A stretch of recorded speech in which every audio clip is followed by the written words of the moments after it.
Alright, what's going on, everybody? Back with another video. So I'm sure you guys are probably shocked by the title of the video, but I'm going to explain everything in this POV vlog. Have y'all come with me down to Delaware. So basically, in the last about a month ago, or a month now, I bought the 2022 Toyota Camry, as you guys can see here, that I'm using to drive now. And so I had a good chance to live with the car for about a month, and I wanted to bring to you my feedback. I've given my feedback on another video, but this video is going to be different. So this is going to be the 5 things that I dislike about this 2022 Toyota Camry SE all-wheel drive. And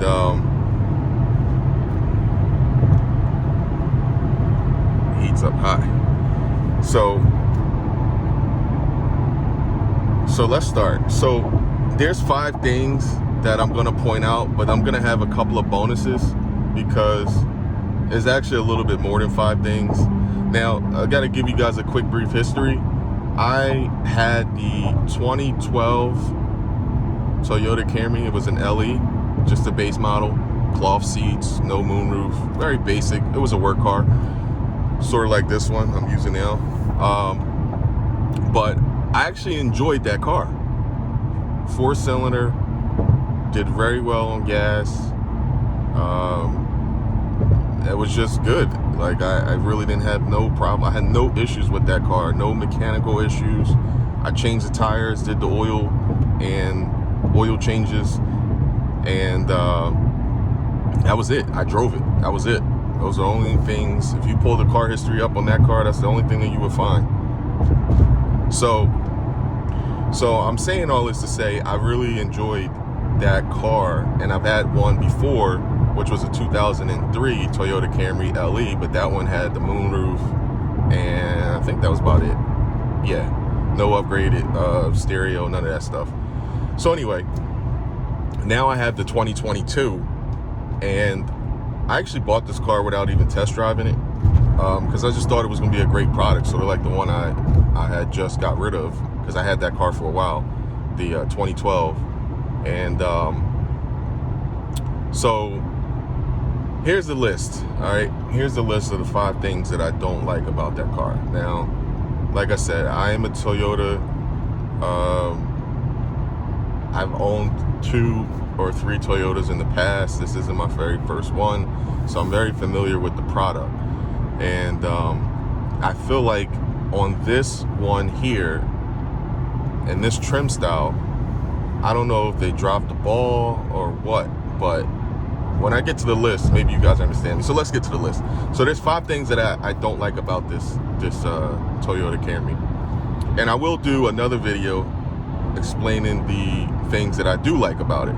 But this one, we're going to talk about what I don't like. So let's start with number 1. So number 1 is I don't like, oh, let me get over. Uh-oh. Oh no, we're good. So I don't like the armrest. The armrest that I'm using right now with my arm to hold this camera and talk to you guys is pretty cheap, and it's plastic, of course. But what I mean, what I don't like is I'm not a small guy. I'm about 6 foot, 240 pounds, give or take. And so when I'm in this chair like this, if I'm going around a curve, or if I'm just on the armrest, you know, just like my arm is resting here, this thing will make a noise like a creak, and it will, you know, it's annoying. Like, I've done it. I'm gonna try to attempt to show you guys in this video what I mean. But like, if your arm is on this armrest here, that one there, let me get my stuff out of the way. this thing will make a noise, and it's annoying. And I'm doing all this because I'm comparing it to my 2012, and I don't remember ever having that issue with that one. But this armrest here, it's not sturdy and it's not solid, and it makes noise when you know your body's on it, and you know you're going around a corner, and you're gonna hear it for sure. So that's number one. I don't like that. So number two is the remote start. Now I'm going to show you guys the key here in a second. So Toyota added, I believe for the 2021 or 2020, you guys are going to have to do a quick search on that if you're interested, but for the 2020 or 2021 model, Toyota added the remote start on this key here. Now, do you see anything on here that says anything about remote start? Let me flip it around back. That's the back of the key. Keep in mind I'm driving, guys, so I'm using my knee right now. But anyway, do you see anything on here that says remote start? There's nothing, right? Well, this thing has remote start in it. So of course I had a lousy salesman. I didn't learn this feature from him. I actually learned it from the internet. So one day I tried it out, and it works. All you do is you hold the button. I got a video on the page about how you do it. But anyway, the thing I don't like about it is it's not like my other car where you could hit the remote start. You know, they give you about 10 minutes to get to the car, and you could still enter the car and hit the start and go about your day. This remote start, and I know it's supposed to be a safety feature, but I don't like it, and it's pretty stupid if you ask me. So it only allows you to just warm the car up. As soon as you as soon as you go and grab the door, it cuts the car off. Yeah, I know. You scratch your head on that one. I did the same thing. And I tried to figure out some other way, if it was a feature I had to like turn off or turn on or whatever. No, that's the way the feature is designed. The remote start is you can remote start it.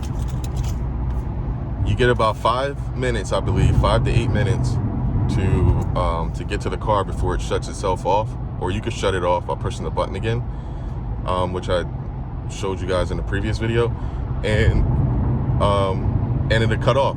But it just doesn't make any sense to me. Like if I'm, like now it's a cold day, it's 36 degrees outside, and I don't even use it because I use it in my other car. I don't use it in this car anymore. I tried it once or twice and I didn't like it.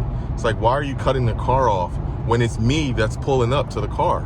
And it recognizes me because I have the daggone key.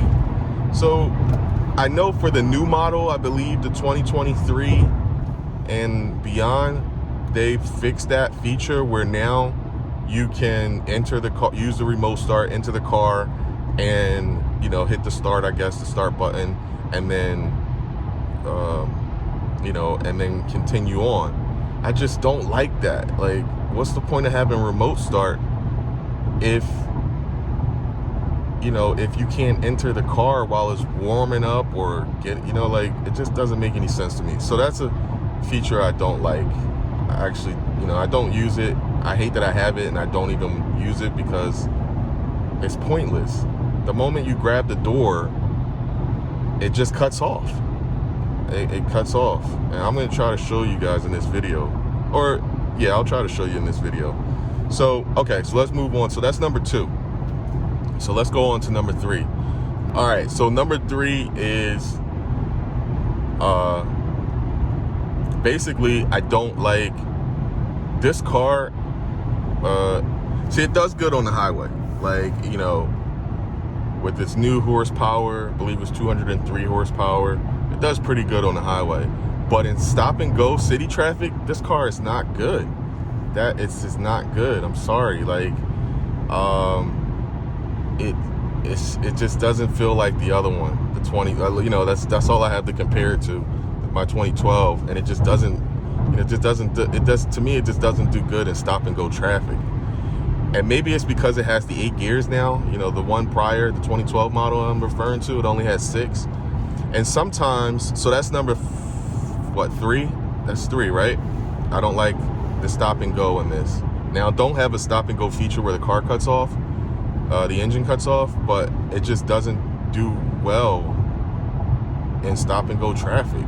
It does well on the highway, you know, and it has the horsepower. You can feel it when, you know, you're going to go past someone. Yeah, you know, I can say that's probably where they did pretty good at. It doesn't have good low end torque, but in terms of passing power, yeah, that's probably where you're gonna see it, you know, that increase, because that's where I see it. It has better passing power. Like if I wanted to get around this car in front of me, I could pretty easily, but there's a car coming up on the side of me, so I'm not gonna do it right now. But anyway, so that's number 3. All right, so number 4. No, don't do it, lady. No, don't do it. Number 4 is this car is loud. Like, this car is loud, guys. I mean, it's not loud like exhaust loud. It's just loud. The engine's loud. I don't know if they did. I don't think they did a good job insulating it. And it's just loud. It's loud in the morning when you first start it up. You know, it's kind of loud now to me. And I don't think they did a good job insulating this car. I'm sorry, Toyota, man. It's loud, guys. And, you know, I got sensitive ears, but I had sensitive ears when I had my 2012. And I never complained about the road noise or the car being loud then. So why am I complaining about it now? It's because something's changed. And this car is loud. It's buzzy. You know, it's fun to drive. It's just loud. You know, like you'll always hear that engine. And I have the 4-cylinder, so I don't know if the 6-cylinder is the same, but this one is loud, man.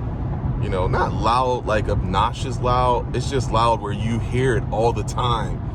And I go back and forth in between this car and my truck and, you know, another car, and those cars aren't loud as this one. Like, this is just loud. And, you know, sometimes I don't like driving it, especially when I know I got to get on the highway like this, because I know that's going to be an issue that I'm going to have. And even with the music down or the music up, you'll still hear it. Like, the engine's just loud. So that's number 4. That's number 4, all right? So let's get on with number 5. All right, so number 5 is... Okay, I just want to make sure I get around this turn. All right, so number 5 is actually the heated steering wheel. So let me go over here and show you guys. So I have it on now, right? Because it's 36 degrees outside. And this thing only heats here, here, and here. Not here and not here. So I was like, what's the point of giving you a heated steering wheel if you don't heat the whole damn steering wheel? My Jeep heats the whole steering wheel. Oh, $375. Gas come down. Which I'll need in a minute. So, yeah, you know, it's like, what's the point of giving you heated steering wheel? I know this is only where your hands are going to be. Like, some of us don't always drive like that, you know? And we may have to hold the steering wheel here. Well, this part is, I'm feeling it now, and it's cold. Not extremely cold, but cold. Here's warm. Here's cold. And that's like, I don't know. So that's number 5. So those are the 5 things that I don't like about the new 2022 Toyota Camry. And I will make a video about the things that I do like, but that's what I don't like. So let me also throw in the other bonus that I was talking about. So the other thing, and I'm gonna have to find this out when I take this car in to go get service, which is gonna be the oil change. But I don't understand why this hood or bonnet, as the people in UK would say, I'm not even sure if I'm all the way in. Let me make sure. I don't know. Now I've opened it, I've closed it to make sure it was secure, which it is. But when you're driving, you could see this thing kind of like it's cheap, and it just it moves, and you could clearly see it. You could clearly see it. It'll be moving, like, you know, like you could see it like that, doing this. All right, so I've opened it and closed it a couple times. I don't know what it is, you know, I have no idea, but you can clearly see it. So that's number 6. You know what, for the people who watch this video, if you have a Toyota Camry, I think they started this trim level in 2017 or 2018. Comment down below. Please let me know, for the folks that have the 18, 19, 20, 21, mine's is a 22, and down there on 23 model. Let me know if yours do that. Like, just if you're driving it one day, just kind of glance at that bonnet or that hood and see if it's doing like that. You know, it's like vibrating, but you could see it. I'm curious to know if it's just maybe this model year, or if the previous years does it as well. I'm not sure. So those are the 5 things that I don't like about the 2022 Toyota Camry. The 7th thing, I mean, I could add it as a bonus, but it just is what it is. And that's pretty much the height of the vehicle. Like, the 2012 had a better entry height clearance than this one. Like, this, it sits low, and I like it, then I don't like it. I know it improves the driving handling of the vehicle, but it's low, guys. It sits really low, you know. Like, let me see, this guy got his music on here, I don't want to copyright, but it sits low. So those are the things that I wanted to share. Drop a comment down below. Let me know if you have the same issue, or if you don't like certain things about your Camry, and let's see if we can compare notes, man. Because I mean, and the 6th thing, you know, the 8th, which will be a bonus, is just the rear seats. I mean, they're pretty much useless, at least for me.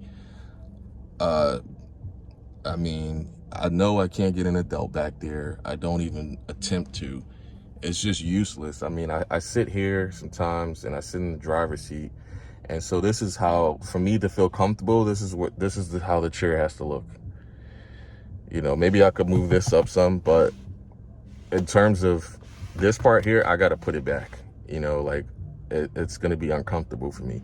So no, in my opinion, no, you can't seat 4 adults comfortably in this vehicle. You could in the previous model, the 2012, which I owned, but this one, oh no, you know, oh no, I wouldn't even attempt to. So whenever I know I'm driving this, or if I know I'm having passengers, I don't use this one at all. It's not, they're gonna be crying the entire way to wherever we're going. So that's gonna do it for this video. If I think of something else, I'll add it. If not, I'll see you guys on the next one, where I'll talk about the 5 things that I do enjoy and like about the vehicle. But for right now, this is where we're at. And please comment, subscribe, and drop a like, and let me know if you are having the same issues with your Camry as well. All right, so I'll see you guys on the next video. All right, guys, so I think I found what the issue is with that noise I was saying that comes from the